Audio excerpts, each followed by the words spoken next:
Iran को झुकाने के लिए ट्रंप की सेना समंदर में उकसाने वाली कार्रवाई कर रही है, जिसका शिकार भारतीय नाविक बने। दूसरी तरफ ट्रंप युद्ध की सनक में पूरी दुनिया को आर्थिक बर्बादी की तरफ ले जा रहे हैं। अमेरिका के राष्ट्रपति पहले धमकी देते हैं और उसके बाद अपने सैनिकों से हमला कराते हैं। ट्रंप ने आज फिर से ईरान पर बड़े हमले की धमकी दी है।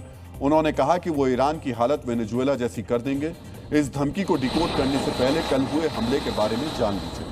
अमेरिका ने बीती रात एक बार फिर ईरान के कई शहरों पर एक साथ हमले किए।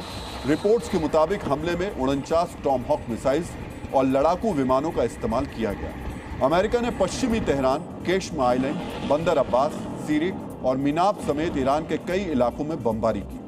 अमेरिकी सेना के मुताबिक इन हमलों के जरिए ईरान की हवाई रक्षा प्रणाली, सैन्य रडार स्टेशन, हथियार डिपो और कमांड सेंटर को तबाह किया गया। मित्रों, अमेरिका के हमले के बाद ईरान ने भी पलटवार किया। ईरान ने अमेरिकी सेना के हमले का जवाब देते हुए कुवैत, बहरीन और जॉर्डन में मौजूद 18 अमेरिकी सैन्य ठिकानों पर निशाना साधने का दावा किया है। मिडिल ईस्ट में अमेरिका के सैन्य ठिकानों को निशाना बनाने के अलावा ईरान ने दुनिया के खिलाफ अपनी ब्लैकमेलिंग वाले हथियार का भी इस्तेमाल किया। यानी ईरान ने हॉर्मुज स्ट्रेट को तेल टैंकर और व्यावसायिक जहाजों के लिए एक बार फिर पूरी तरह बंद करने का ऐलान कर दिया। साथ ही चेतावनी दी कि इस रास्ते से गुजरने वाले जहाजों के खिलाफ कार्रवाई की जा सकती है। हालांकि अमेरिका का दावा है कि हॉर्मुज स्ट्रेट बंद नहीं हुआ है। मित्रों, ईरान पर हमलों की चेतावनी ट्रंप ने पहले ही दे दी थी। ट्रंप ने हमलों से कुछ घंटे पहले कहा था कि अगर ईरान ने अमेरिका के साथ शांति समझौते पर हस्ताक्षर नहीं किए तो ईरान पर भारी बमबारी होगी। यानी ट्रंप धमकी देकर ईरान को डराकर जबरदस्ती शांति समझौता कराना चाहते हैं। रणनीतिक भाषा में इसे कोअर्सिव डिप्लोमेसी कहा जाता है। इसकी तुलना वियतनाम युद्ध से की जा रही है। उस समय भी अमेरिका ने इसी तरह हमले का इस्तेमाल करके वियतनाम को बातचीत की मेज पर लाने की कोशिश की थी। इस तरह के शांति समझौते का क्या भविष्य होगा, इसका आप आसानी से अंदाजा लगा सकते हैं। लेकिन इसके बावजूद अमेरिकी बमबारी ही बातचीत करना चाहता है। ईरान जंग का खतरनाक खेल खेलना चाहता है। ईरान को लगता है कि वो छोटे मोटे हमले करके बच जाएगा, लेकिन अगर ऐसा चलता रहा तो राष्ट्रपति ट्रंप सीधे रक्षा मंत्रालय को हुक्म देंगे, अगर बम के जरिए ही ये बातचीत होनी है तो हम डील के लिए बम का ही इस्तेमाल करेंगे। हम इस मामले में काफी आगे हैं। सुना आपने, अमेरिका के रक्षा मंत्री बमबारी करके ईरान को झुकाना चाहते हैं, लेकिन उन्हें अफगानिस्तान में वर्षों तक चली लड़ाई और रूस यूक्रेन के बीच 4 साल से चल रहे युद्ध में कुछ सबक लेना चाहिए। ये युद्ध बताते हैं कि सैन्य ताकत से किसी देश पर दबाव तो बनाया जा सकता है, लेकिन इससे स्थायी समाधान नहीं हो सकता। ऐसे समझौते का वही हाल होगा जो युद्ध विराम का हो रहा है। आधिकारिक तौर पर मिडिल ईस्ट में युद्ध विराम है, लेकिन इसके बावजूद अमेरिका ईरान पर हमले कर रहा है। इजराइल लेबनान पर बमबारी कर रहा है। ईरान मिडिल ईस्ट में अमेरिका के सैन्य अड्डों को निशाना बना रहा है। शायद ऐसे युद्ध विराम के बारे में आज तक किसी ने सुना नहीं होगा। इस बीच ट्रंप ने आज रात फिर ईरान पर हमले की धमकी दी है। ट्रुथ सोशल पर अपने पोस्ट में ट्रंप ने लिखा कि अमेरिका आज रात ईरान पर जबरदस्त हमला करेगा। ट्रंप ने इसके आगे का भी अपना प्लान बताया है।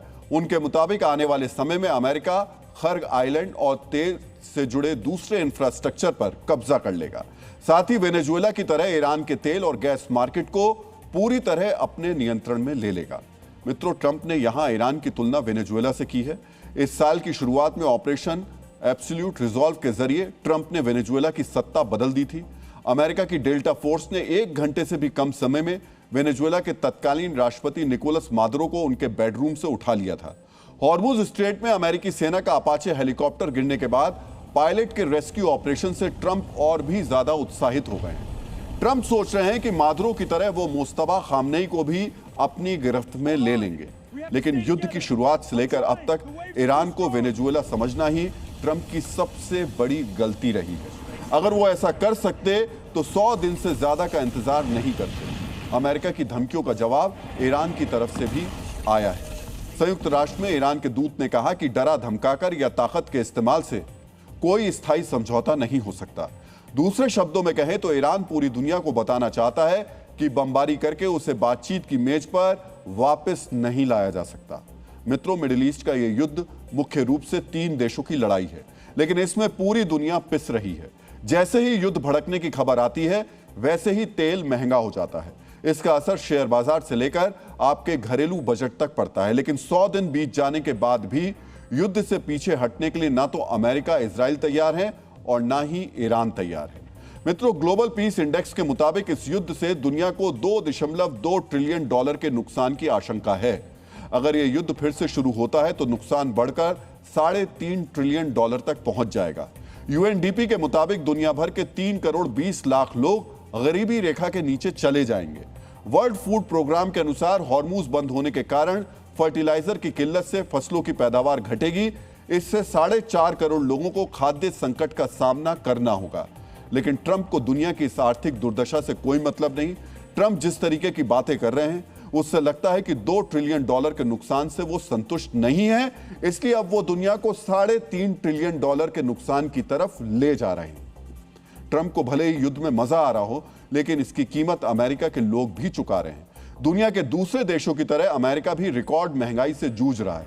अमेरिका में महंगाई ने 3 साल का रिकॉर्ड तोड़ दिया है। मई महीने में महंगाई दर 4.2% तक पहुंच गई।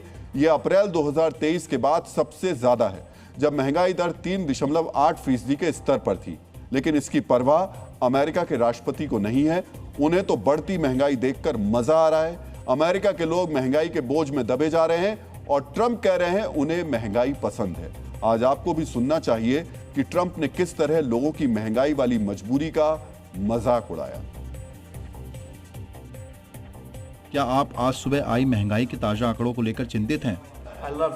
पता है मुझे क्या पसंद है? मुझे महंगाई पसंद है। पता है क्यों? जैसे ही ये युद्ध खत्म होगा, महंगाई कम हो जाएगी। सोचिए, ये अमेरिका के राष्ट्रपति हैं, इन्हें महंगाई पसंद है। अमेरिका के लोग परेशान हैं, लेकिन ट्रंप को आनंद आ रहा है। और इसे ट्रंप का मजाक मत समझिएगा। उन्हें सच में महंगाई पसंद होगी, क्योंकि उनकी कमाई के आगे महंगाई कुछ नहीं है। उन्हें तो इस युद्ध से जबरदस्त मुनाफा हो रहा है। आपको हमने क्रिप्टो प्रोजेक्ट से जुड़े ट्रंप की अरबों डॉलर की कमाई के बारे में कल बताया था। इसी आमदनी का असर है कि महंगाई कितनी भी हो, ट्रंप पर कोई फर्क नहीं पड़ता। लेकिन अमेरिका के आम आदमी महंगाई से परेशान है। मित्रों, आचार्य चाणक्य ने कहा था कि प्रजा के सुख में ही राजा का सुख है और प्रजा के हित में ही राजा का हित है। यह कथन बताता है कि जो शासक प्रजा की पीड़ा नहीं समझता वो असली राजा नहीं है, वो स्वार्थी और अयोग्य है। लेकिन यह अमेरिका के लोगों का दुर्भाग्य है कि वो ट्रंप के शासन वाले दौर से गुजर रहे हैं। और यह दुनिया के लिए भी आपदा है कि सबसे शक्तिशाली देश में राष्ट्रपति की कुर्सी पर ट्रंप बैठे हुए हैं।